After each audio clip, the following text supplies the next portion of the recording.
Mga kaibigan, isang magandang gabi ho sa ating lahat. I'm just here to deliver this 28 fundamental beliefs of the SDE Church, mga kaibigan, as to continue our discussions from the previous and until now today.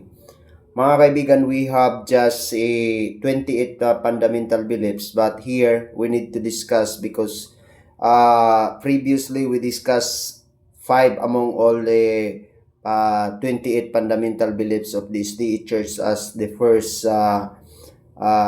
discussions, mga kaibigan. Good evening to all of you in behalf of our SDE from the General Conference down to the local churches, mga kaibigan.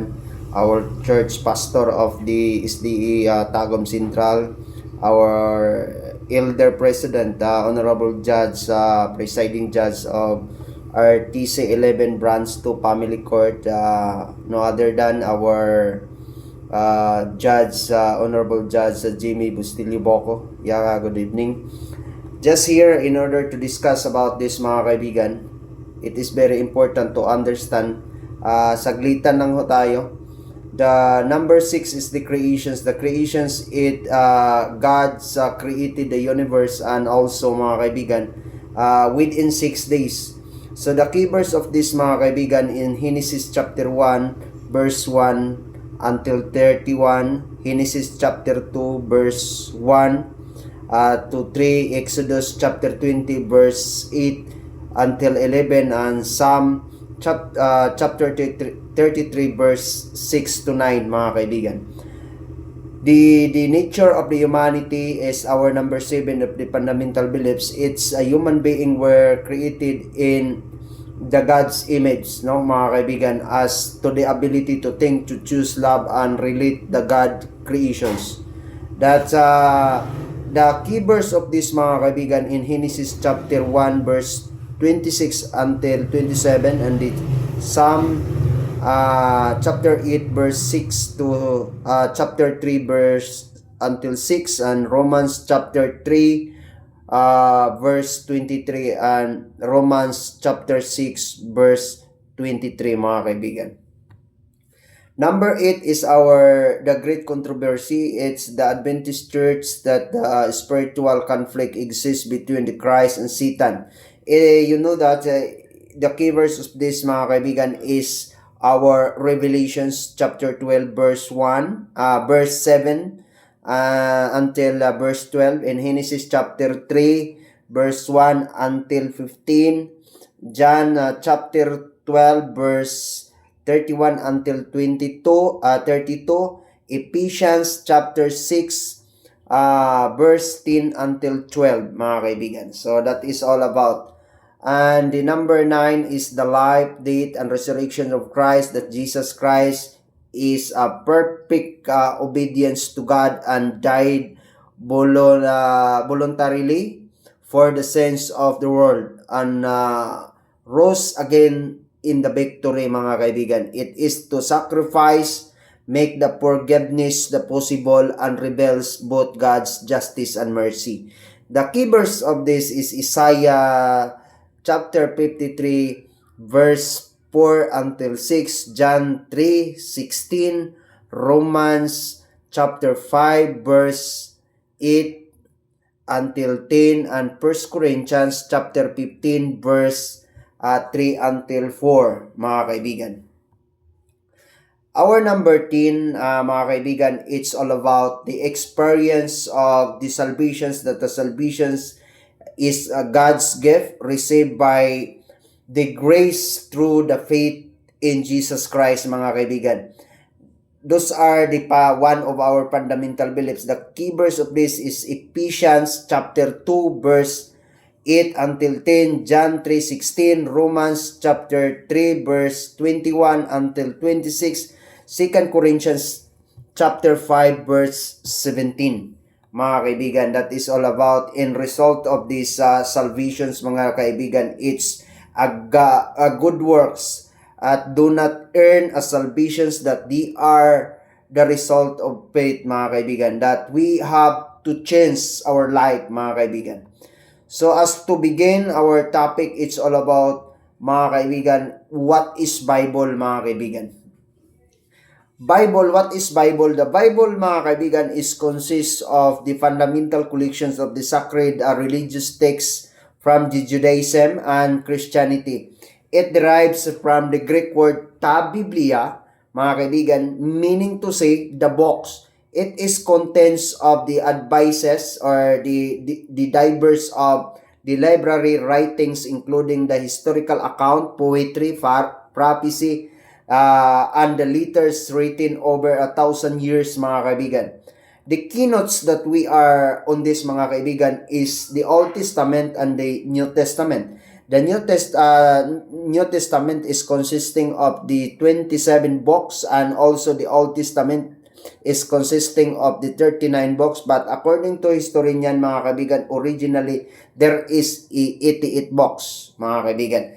But the 66 books, mga kaibigan, and more or less 31,102 verses, 1,189 chapter, mga kaibigan, more or less, in different more versions, the Bible translations. So, mga kaibigan, in connections to the 67,779 connections in the Bible itself, mga kaibigan. So, that we are here, what is the first words in the Bible? Verset, mga kaibigan, it is the first word in the Bible that they are in the Hebrew. To translate into English, in Genesis, it is the beginning. And the key verse that we are here, mga kaibigan, is our Genesis chapter 1 verse 1. In the beginning that God created the heaven and earth. So, what is the last word in the Bible? The last word in the Bible, mga kaibigan, is totally accepted, or the acceptance is called Amen. Amen, this is a final word of the Bible in the biblical text, or the biblical books of the Revelations, mga kaibigan. In the book of Revelations, it means it is a grace that the Lord Jesus be with all. Amen. A closing benedictions, blessing of all believers until Christ's return. The key verse is Revelation chapter 22 verse 21 that said, "The grace of the Lord Jesus be with God's you all. Amen." So that is all about, mga kaibigan. But here, the Bible itself mentioned the Bible and the human life. The Bible and the human life, the Bible teaches that every human being is created by God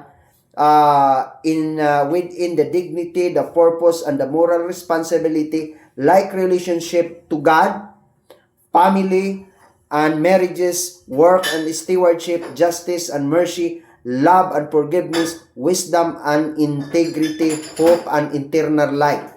The likeness of the God, mga kaibigan, that the God is so God created the man on His own likeness.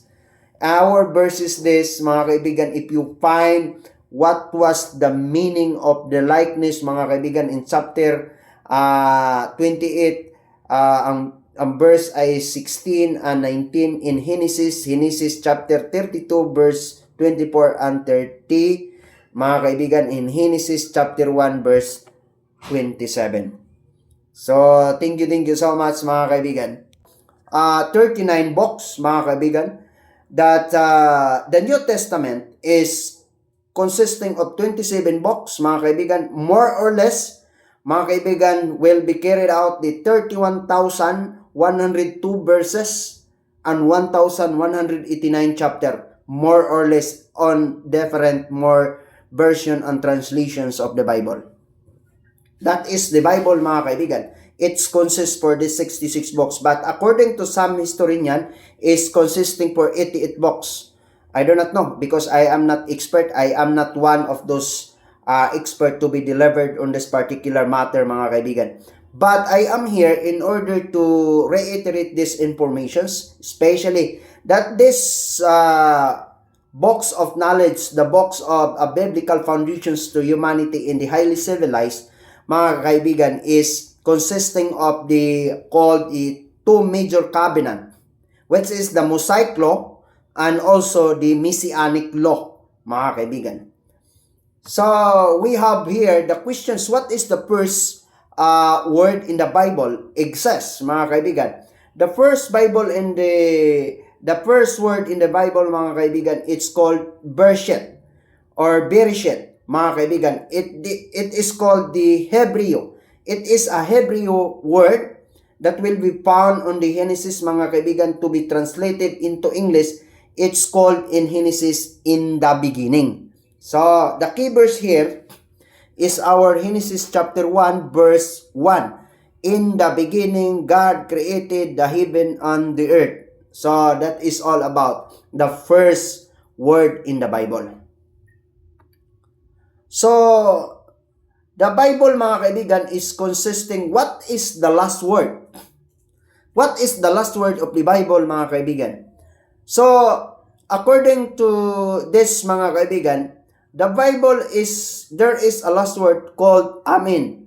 It is the final word of the Bible, mga kaibigan, that consists that the book of Revelations. It means the grace of the Lord Jesus be with all. Amen. A closing of benedictions, blessing all believers until Christ's return.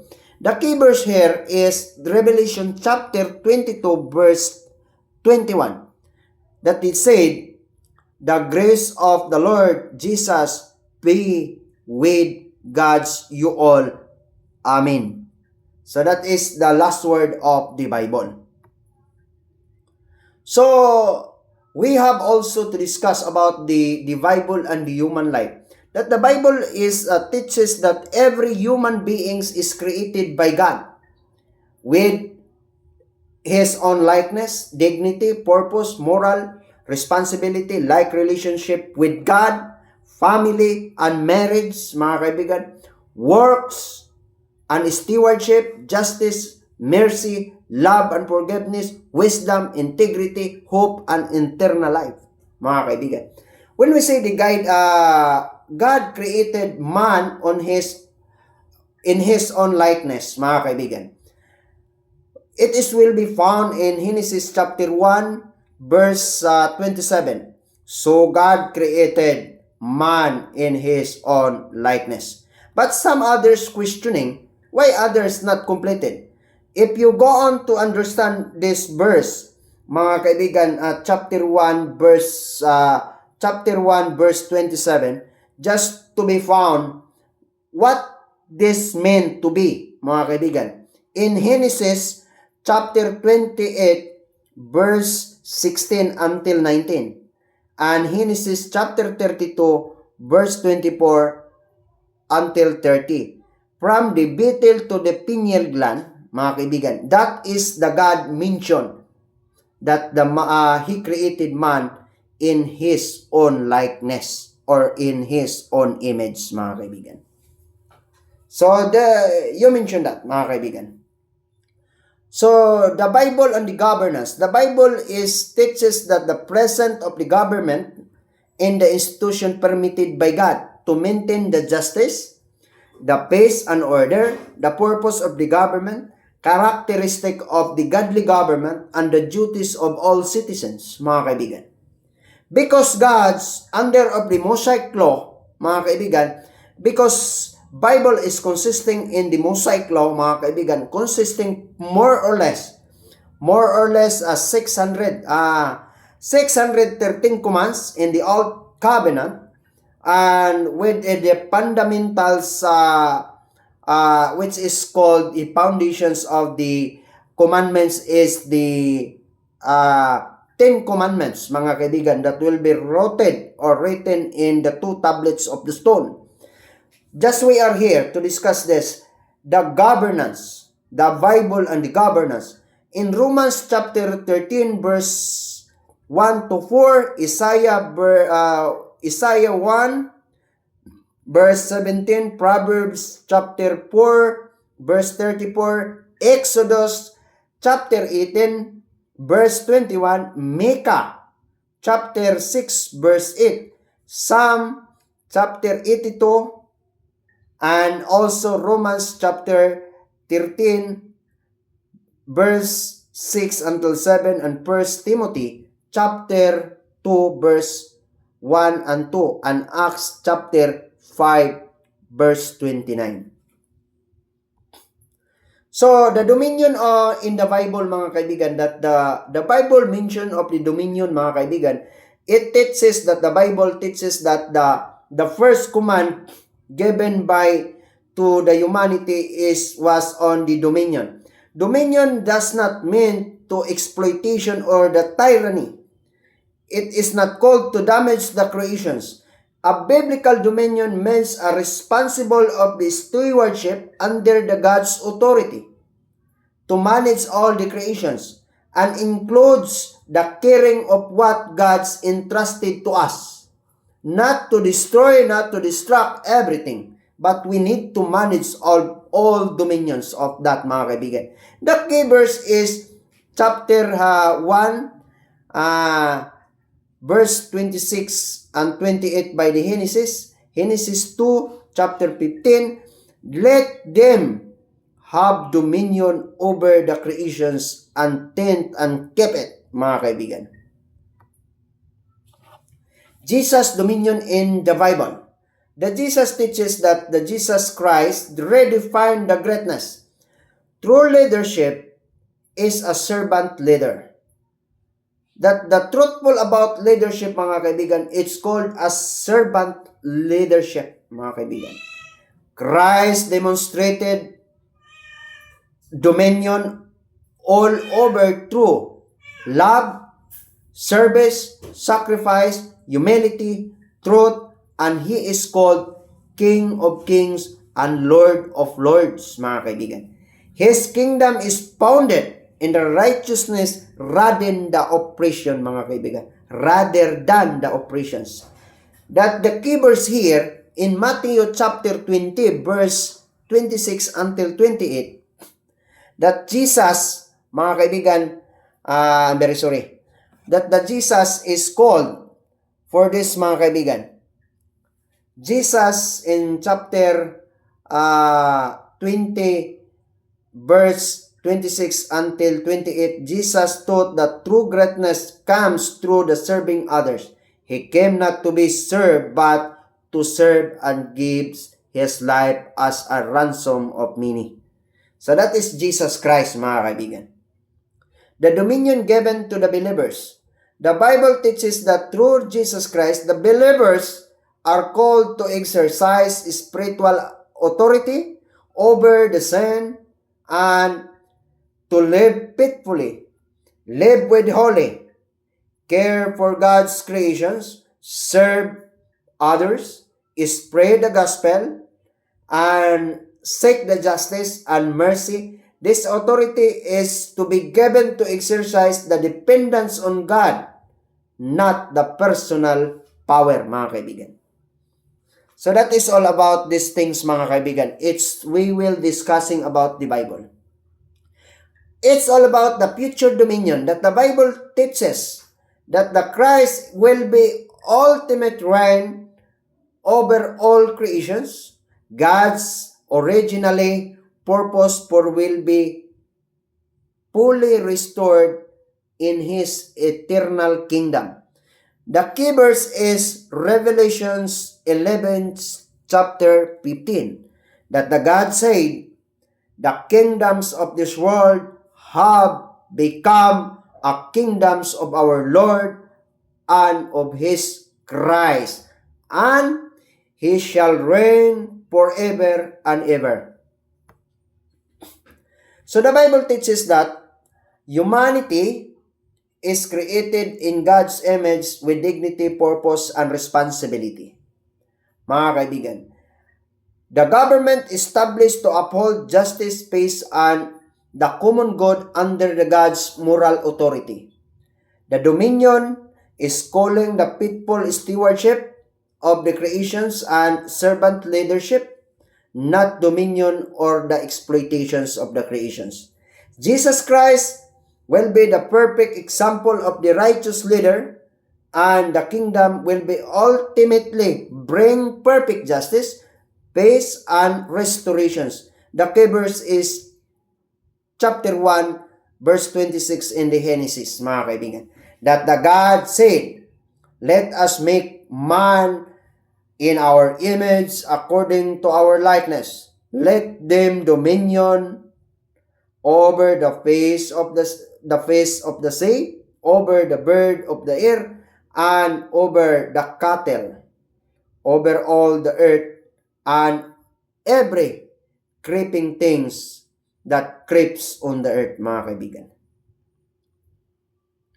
The dominion is a biblical dominion, means the humanity entrusted by God with the responsibility to care for the perfect and the wisely managed all over the creations, and it is called to serve as a faithful stewards, not to exploit or destroy the creations on the earth, mga kaibigan, by our Father who art in heaven. That through a good dominion, mga kaibigan, it reflects that the God's love, justice, wisdom, and compassion for every living creature and also the environment is the same. Keyverse, mga kaibigan.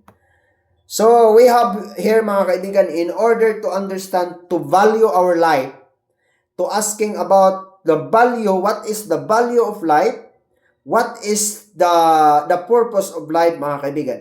Just to visit here, the 4 places on earth, mga kaibigan, that you can familiarize and to internalize what was the very important about life and what is the most valuable about life, mga kaibigan. Just here, Psalm chapter 90 verse 12, mga kaibigan, teaches to the numbers of our days, mga kaibigan, that we may apply our heart onto the wisdom. Because the biblical wisdom is the fundamental foundations of the humanity on earth, mga kaibigan. In the highly civilized, the 4 places here, in order to be recognized, in order to understand what is the most very valuable, or what is the purpose of life, and what is the value of our life, mga kaibigan. Why God created life. And some people are asking about this. So that's why, mga kaibigan, we need to discuss. Just to visit first in the hospital, that they called the health is precious. Many wealthy people in hospital would give everything for more time to believe, mga kaibigan. But money cannot always heal a failing body. Meanwhile, some poor people may have a little money but are blessed with a good health, mga kaibigan. The God remind us, mga kaibigan, that the good heart and the good health are the most valuable than wealth, mga kaibigan. We should to work hard and earn honestly, but also value our life, care our bodies, and live faithfully before God, mga kaibigan. So if you want to ask, what is the value and what is the purpose of life? Visit first, hospital. There is a lot of people there to give, to expend, and willing to spend millions of money, and you spend for everything, because there is a lot of money, there is a lot of wealth. But their bodies are failing to accept their money, mga kaibigan, because the functions and the main organs of the body cannot accept money because it is a failure. Like say for example, the failure of the kidney, the failure of the lungs, the heart, and many others. That's why health is the most precious. If you want to ask what is the value of life, what is the purpose of life, visit this hospital. The key verse is 3 John verse 1 to 2. Chapter 1 verse 2 to 3, mga kaibigan. That the God said, Beloved, I wish above all things that thou mayest prosper and be in health, even as the soul prospereth, mga kaibigan. The second, that you can to analyze and to internalize what is the value of life, mga kaibigan. Prison facilities. Freedom is the most blessing, mga kaibigan. In the prison, mga kaibigan, we realize that even a small wrong of actions can take our peace of mind. Freedom is a precious blessing when we have no guilt or offense against the society. If we don't have any derogatory records, we don't have any warrant or any case to be filed in the court, mga kaibigan. Yet the prisons can also become a place of change, mga kaibigan. Some biblical texts, mga kaibigan, the prisons is one of the becomes to a place of changing life, mga kaibigan, where a person reflects deeply and repent sincerely and allows God to transform their heart completely, mga kaibigan. The key verse is Galatians chapter 5 verse 1. To stand fast, therefore, in the liberty wherewith Christ hath made us free, mga kaibigan. So that's why, if you want to ask, what is the value of life? What was the purpose of life, or what is the purpose of life? Try to visit hospital, and the second is prison facilities. So, here, prison is not merely a place of confinement, but a place of reflection and transformations and the hope, mga kaibigan. So, we need to understand this prison because there is a lot of people, mga kaibigan. Why God choosing the most very dangerous man to spreading their gospels, to spread their words, because there is a lot of people right now, a good people, are busy in their works. So that's why God find the people inside of the prison facilities sometimes, mga kaibigan. Because some of the good people, or a lot of the good people right now around the world, was so busy in their work, was so busy in the business, and many others. So that's why there is no fine that the gods will be fined one of the most very important people from the prison facilities.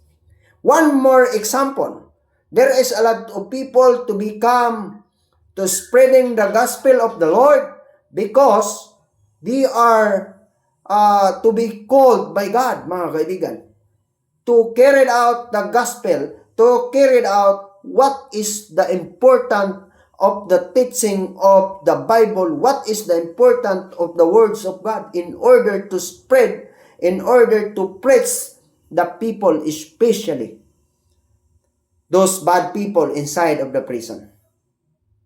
So that's why, because there is a lot of people right now who is a good people, who is not a bad people, but they are busy in their business, in their works, and many others.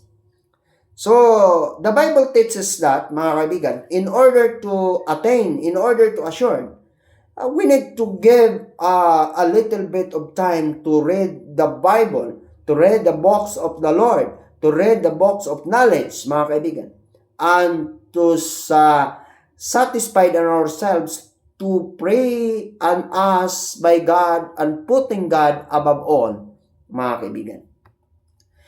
Third, here, mga kaibigan, in order, what is prison? That the prison word, mga kaibigan, does not as simplified refers to the correctional facilities only, mga kaibigan.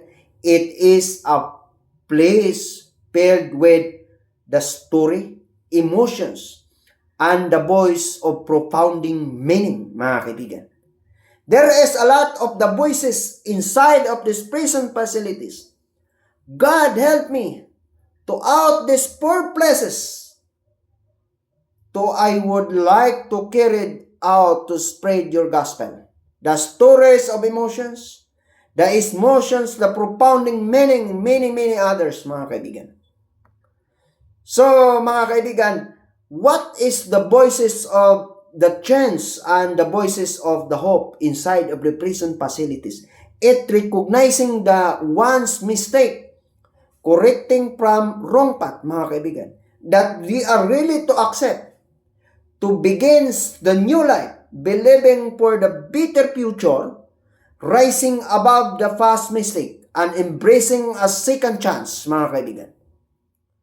That is the voices inside of the prison facilities that we cannot judge for the sum of the people inside of this, mga kaibigan. So that's why we need to help to strengthen their beliefs, to strengthen their heart, to be changed and transformed, mga kaibigan, through this activity, through this religious activity inside of the prison facilities to be facilitated by our religious organizations, religious activities inside to discuss, to preach these words of God towards the inmates. So, the voice of repentance inside of the prison facilities, it is a willingness to change, honestly committing one's mistake and admitting this, mga kaibigan, as a one mistake, accepting the responsibility and making a firm commitment of transformation in their life. So that is the voice of repentance inside of the prison facilities in order to understand, in order to fulfill, in order to guide these people inside of the prison facilities, which is called the inmates. So the voice of justice are calling inside of these prison facilities to upholding the rule of law, accepting the accountability for his or her wrongdoings, ensuring the fairness and justice for all. So that is one that the voices inside, we have to understand a different voices and calling inside of the prison facilities. And also, mga kaibigan, the voice of freedom inside of the prison facilities that the inmates is calling for this. The freedom is not released from the prison bars, mga kaibigan. If the God provides, this voice of freedom will be released through the not only to release from the prison bars, but also a freedom from sin, freedom from wrong path, and freedom begins to a new life and future, mga kaibigan. That is the promise of the God. So that's why what I am told earlier, what I'm talking earlier, that the good people is now busy in the world, busy in many others. So that's why, mga kaibigan, after I rendered my duty, mga kaibigan, I prepared to busy always for this, mga kaibigan. The third one, the first is hospital, to find what is the value of life and the purpose of life. First is hospital. Second is our prison facilities that they are discussing. And the third, mga kaibigan, is the cemetery. Cemetery, mga kaibigan, is a life on earth is temporary. It is called a great equalizer. In the cemetery, we say why it is called a great equalizer, mga kaibigan. Rich and poor are gathered in the same place and gathered in the same positions. And all earthly status will be disappeared, mga kaibigan. No one can remain be proud, powerful, boastful, wealthiest, and ranking positions, and the fame will be lose their meaning, mga kaibigan. It reminds us to live humbly, value people, and prepare our heart through Jesus Christ, our Lord, mga kaibigan. There is a lot of people right now that they are to be on that particular matter. The greediness, the lustfulness, the pride, and the sloth, and many others, that they are called the 7 deadliest sin on earth, mga kaibigan.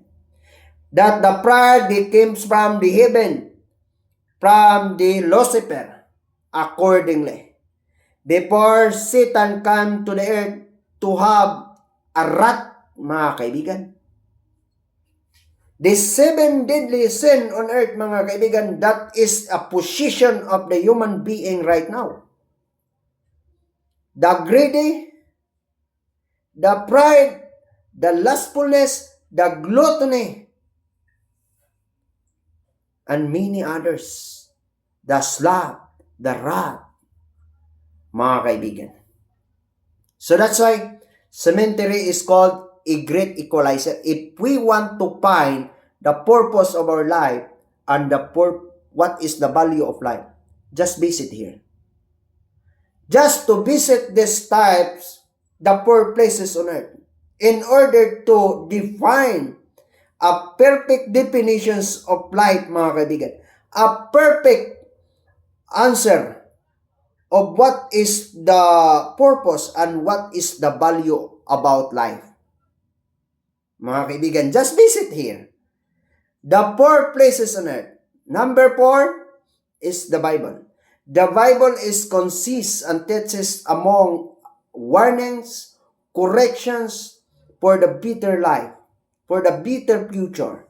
If we want to be a good person, if we want to be a good man on earth, mga kaibigan, just visit here the Bible. Read the Bible. That the Bible warns the people about the importance of the living upright and righteous lives, mga kaibigan. It speaks the truth clearly and does not fear anyone. They are not fair to anyone. In Tagalog, hindi siya nananakot. Because God's message is meant to be guide, to correct the people's living and save the people. And the God desire everyone to turn away from wrongdoing and choose what is right, mga kaibigan. Choosing what is right is not, it is not a violations the commandments of the law of the God, mga kaibigan.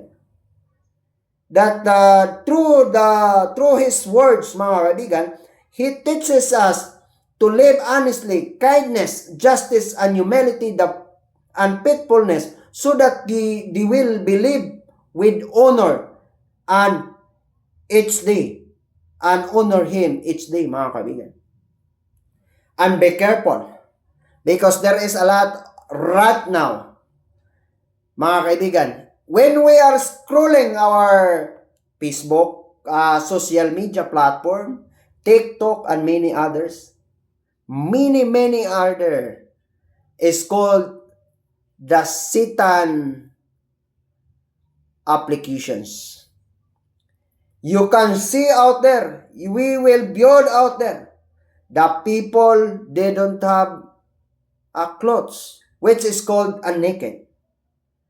They are all, even there is a husband, either the woman is married, and they are flirting into the social media platform. There is no such things to be one of those victims of this. We are all the victims if we have our social media platform. So that's why the commandments of God is very clearly, mga kaibigan. We need to protect and guard our mind, to guard our lips, to guard our heart, mga kaibigan, in order to fight this evilous creation right now by the human. Let's say, for example, the algorithm on the Facebook, you can explain, you can upload for the goodness, mga kaibigan. They do not have abuse. They do not to be a popular. They do not to be more views, to gain more views, more engagement, mga kaibigan, especially Facebook, YouTube, TikTok, and many others. Because pornography, mga kaibigan, is totally the algorithm of the different social media platform. If you want to understand on it. So that's why, just guide our children's, our nephews, our neighbors' children to be fight among all these creations, mga kaibigan. Especially your children, your nephews, as a guardians, mga kaibigan, just to be mindset this, to be set this children's doing, mga kaibigan, especially Roblox, mga kaibigan. If we want to be visit these 4 places on earth, mga kaibigan, to done our value, and the purpose of life will be discussed, mga kaibigan. Just to be continue, mga kaibigan. How to fight these evilous things in this earth, mga kaibigan? It is not part of our living, or it is we are on that living. The answer is yes. We are now on that living. That the living of these evilous things, the evilous creations right now, mga kaibigan, is so very rampant. It's so very, not means to say, in the developing gadget generations, mga kaibigan. We understand on that, mga kaibigan. If you want to study in nature of our gadget generations, the AI is already exists there. The DeepSeek, mga kaibigan, even your picture will be uploaded in different version, mga kaibigan. Your video, we will creating videos without a proper consultations or the consent of the owner, mga kaibigan. So that's why, just to protect everything on this world. Let's say, for example, your children are doing and using a many, especially Roblox. The 764, the online cultisms, and many others are already present right now and very rampant.